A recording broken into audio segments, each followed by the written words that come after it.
एष रेडियो नेपालः सम्प्रति समाचाराः श्रूयन्ताम् प्रवाचकः उपेन्द्र दाहालः। प्रधानमन्त्री पुष्पकमल दाहाल प्रचण्डः निगदति वर्तमान विश्वाय शान्तेः इतोपि अधिका आवश्यकता वर्तते। पश्चिम नवलपरासी जनपदस्य रामग्रामस्तूपे ह्य आयोजितं विश्व शान्ति कार्यक्रमं सम्बोधयन् प्रधानमन्त्री प्रचण्डः बुद्धस्य सिद्धान्त विचार दर्शनानि कदापि प्राक्तनानि न भवन्तीति चर्चयन् अवदत् मानव जातेः अस्तित्वं यावत् बुद्ध शिक्षाया औचित्यम् आवश्यकता महत्त्वं च प्रतिदिनं क्रमेण प्रवर्धन्ते। असौ लुम्बिन्याः पावन भूमितो विश्व समुदायं विशेषरूपेण शान्तये अन्वरुणात्। प्रधानमन्त्री प्रचण्डः अगदत् संयुक्त राष्ट्र संघस्य महासचिवस्य नेपालागमनेन नेपालस्य शान्तेः कामना जलवायु परिवर्तनस्य प्रभावेण नेपालस्य नेपाली जनतायाश्च रक्षायै नवीना प्रतिबद्धता च प्रस्तुते स्तः। असौ कोप 28 नामधेये जलवायु परिवर्तन सम्बद्धे सम्मेलने विश्व समुदायेन नेपालस्य हिमालयस्य पर्वतानाञ्च संरक्षणाय अग्रे आगन्तव्यमिति प्रतिबद्धता व्यक्तेति हेतुः जलवायु परिवर्तनेन नेपालेन सह्यमानायाः समस्यायाः समाधानाय नवीनं वातावरणं निर्मितमिति प्रत्यपादयत्। तदवसरे संस्कृति पर्यटन नागरिकोड्डयन मन्त्री सुदन किराती अकथयत् तिलौराकोटस्थानं लुम्बिनीं ग्रामस्तूपं च संयोज्य सर्वकारेण बृहत्तर योजना अग्रे वर्धापिता वर्तते। संचार सूचना प्रविधि मन्त्री रेखा शर्मा भाषते गणतन्त्रे कस्मै अपि त्रुटिकरणस्य सौविध्यं नास्ति। रेडियो नेपालस्य राष्ट्रिय कर्मचारी संघटनेन पब्लिक मीडिया फोरम मञ्चेन च ह्य रेडियो नेपाले आयोजितायाम् अन्तर्क्रियायां मन्त्री शर्मा अगदत् लोकतन्त्रे त्रुटिकर्तारः दण्डभागिनो भवन्ति अतः व्यक्तीनाम् अनुचित कार्याणां दोषारोपणं व्यवस्थायां न विधेयम्। मन्त्री शर्मा अभिव्यक्ति स्वतन्त्रता गणतन्त्रञ्च परस्परं परिपूरके स्तः इत्यतः गणतन्त्रस्य सुदृढीकरणाय संचार क्षेत्रेण स्वतन्त्रेण उत्तरदायिना च भाव्यमित्यत्र बलं प्रादात्। मन्त्री शर्मा रेडियो नेपालं नेपाल टेलिभिजन संस्थानं च एकीकृत्य सार्वजनिक सेवा प्रसारण संस्थायाः सम्पादनस्य सम्बन्धे संसदि विचाराधीन विधेयकाय सम्बद्ध जनानां परामर्शान् समाविश्य शीघ्रमेव पूर्णता प्रदास्यतेति च प्रावोचत्। कार्यक्रमे पूर्व संचार मन्त्री नेपाली कांग्रेस दलस्य नेता डाक्टर मिनेन्द्र रिजालः सार्वजनिक सेवा प्रसारण संस्थायाः सम्पादनस्य समये सम्पादकीय स्वतन्त्रता सुनिश्चिता विधेया इति उदयरयत्। कार्यक्रमे वरिष्ठ संचारकर्मी पुरुषोत्तम दाहाल, विज्ञापन समितेः अध्यक्ष लक्ष्मण हुमागाई, नेपाल प्रेस युनियन संघस्य अध्यक्ष शिवलम सालह, रेडियो नेपालस्य मुख्य सम्पादक हरिशरण लामिछाने, नेपाल पत्रकार महासंघस्य नेपाल टेलिभिजन शाखाया अध्यक्ष दीपक जंग हमालश्च सार्वजनिक प्रसारण संस्थया स्वतन्त्रया स्वायत्तया च भाव्यमिति बलं प्रादुः।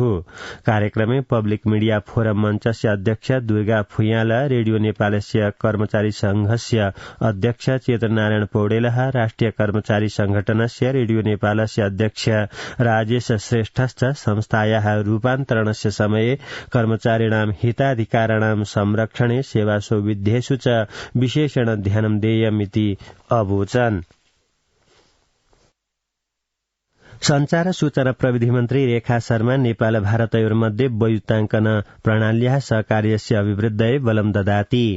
नेपाल स्थितेन भारतीय दूतावासेन नेपाल राष्ट्र कोषेण संयुक्त राष्ट्र संघीय विकास कार्यक्रमेण एकीकृत विकासाध्ययन संस्थया च संयुक्त रूपेण ह्य काष्ठमण्डपे आयोजिते कार्यक्रमे मन्त्री शर्मा अब्रवीत् प्रविधेः विकास प्रयोगयोः सहकार्यं विधातव्यम्। नेपालस्य कृते भारतस्य राजदूतः नवीन श्रीवास्तवः प्रविधेः प्रयोगस्य सम्बन्धे नेपालेन समं सहकार्यं कर्तुं भारतः तत्परोऽस्तीति अभाषत। प्रधानमन्त्रिणः पुष्पकमल दाहाल प्रचण्डस्य समक्षं पूर्व न्यायाधीशस्य गौरीबहादुर कार्किणः अध्यक्षतायां संघटितेन त्रिसदस्यीयानुचितादान प्रदान चक्रवृद्धि धन सम्बद्धानुसन्धानायोगेन स्वस्य प्रतिवेदनं ह्य अर्पितं वर्तते। प्रतिवेदनं गृहीत्वा प्रधानमन्त्री दाहालः प्रतिवेदनमेतत् तत्कालं क्रियान्वेतुम् उपप्रधान गृहमन्त्रिणे नारायणकाजी श्रेष्ठाय हस्तान्तरयत्। प्रतिवेदनम् अधीत्य यथाशीघ्रं क्रियान्वेष्यते इति मन्त्री श्रेष्ठ प्रतिबद्धतां व्यक्तवानिति प्रधानमन्त्रिणः नैज सचिवालयेन ज्ञापितं वर्तते। स्वास्थ्य जनसंख्या मन्त्री मोहनबहादुर बस्नेत कथयति समृद्ध नेपालस्य परिकल्पनां सफलयितुं स्तरत्रयस्यैव सर्वकारेषु समन्वयः अपरिहार्यो वर्तते। सिन्धुपाल्चोक जनपदस्य चौतारा सागाचोक गढी नगरपालिकायाः सप्तमवडा क्षेत्रस्य ईर्खु माध्यमिक विद्यालयस्य 64तमं वार्षिकोत्सवं ह्यः सम्बोधयन् मन्त्री बस्नेत संघीय सर्वकारेण विपुल तमासु आयोजनासु प्रदेश सर्वकारैः मध्यमायोजनासु स्थानीय स्तरैः लघ्विषु मध्यमासु च आयोजनासु ध्यानं प्रदातव्यमिति अब्रवीत्। मन्त्री बस्नेत शिक्षायाः स्वास्थ्यस्य च दायित्वं राज्येन बोढव्यमिति भाषमाणः आगामी दिनेषु 12वीं कक्षां यावत् शिक्षा निःशुल्कं विधास्यते। उपचारस्य अभावेन केनापि जनेन अकाले एव प्राणत्यागस्य बाध्यता च न भविष्यतीति च विश्वासं व्यक्तवान्। नेकपा एमाले दलस्य अध्यक्ष केपी शर्मा ओली कथयति आर्थिक विकासाय समृद्धये च एमाले दलस्य नेतृत्वस्य सर्वकारः आवश्यको वर्तते।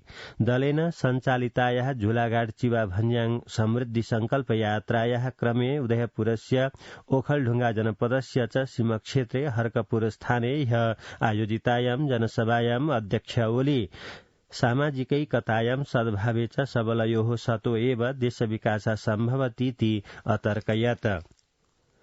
न्यायदर्शनं व्यावहारिक जीवने उपयोक्तुं विद्वद्भिः बलं दत्तं वर्तते।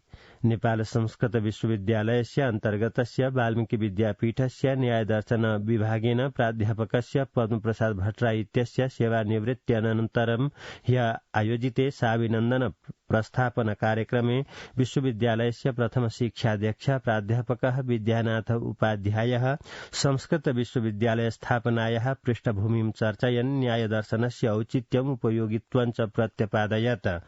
अपरः पौरस्त्य दर्शनानां वरिष्ठ विद्वान् प्राध्यापक डाक्टर दीर्घराज घिमिरे प्राशासनिक सेवायाः अवधि परिगणितः सन्नपि विद्या साधनायाः कालः परिगणयितुं न शक्यते इति अतर्कयत्।